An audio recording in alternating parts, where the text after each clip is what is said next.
Ikaw, O Kristo, ang daan, ang katotohanan at buhay, patungo sa Amang mahal.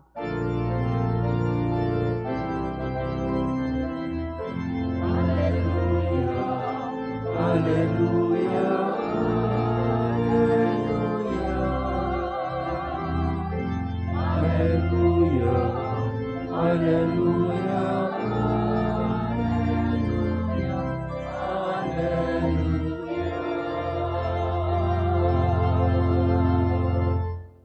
Sumainyo ang Panginoon. At sumainyo rin. Ang mabuting balita ng Panginoon ayon kay San Marcos. Papuri sa iyo, Panginoon. Noong panahong iyon, sinabi kay Jesus ni Juan, "Guro, nakakita po kami ng isang taong nagpapalayas ng mga demonyo sa pamamagitan ng pangalan mo. At pinagbawalan namin sapagkat hindi natin siya kasamahan." Ngunit sinabi ni Jesus, "Huwag ninyo siyang pagbawalan, sapagkat walang taong matapos gumawa ng kababalaghan sa pangalan ko ang agad magsasalita ng masama laban sa akin. Sapagkat ang hindi laban sa atin ay panig sa atin." Ang mabuting balita ng Panginoon. Pinupuri ka namin, Panginoong Heso Kristo. Isang magandang umaga po sa inyong lahat. Ngayon po ay Miyerkules ng ika-7 linggo sa karaniwang panahon. Kung kahapon, narinig natin na tinatanong ni Jesus ang kanyang mga alagad kung ano ang kanilang pinagtatalunan. Dahil alam ni Jesus, ang pinagtatalunan ay kung sino sa kanila ang pinakadakila. So, among themselves, no, sila ay medyo hindi nagkakaunawaan kasi lumalabas yung kanilang kumbaga issue sa buhay, no, na dami kasi nating issue, no, na nagmamanifest minsan kapag nasa isang grupo tayo at dito, no, umiral yung sino ba sa atin ang pinakamagaling, pinakadakila, no? At itinuro ni Jesus na kung sino man ang gustong maging dakila, dapat mas matutong maglingkod. So, kung kahapon ay sa loob nila, ngayon naman ay itinatama ni Jesus itong kanilang pag-uugali din na hindi tayo pwedeng maging exclusive. At kahit kailan, ang Diyos ay hindi exclusive. Hindi natin pwedeng ariin ang Diyos.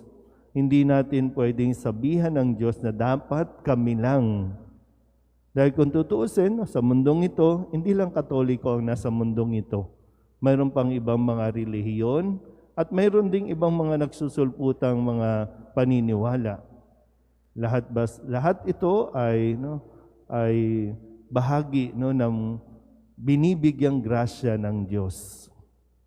Kaya nga sa Ebanghelyo, ang sabi dito ay ng pagbawalan ng mga alagad, yung ibang tao, ibang grupo na nakakagawa din ng kanilang ginagawa, nakakapagpalayas ng mga masasamang espiritu, ng mga demonyo sa pamamagitan ng pangalan ni Jesus.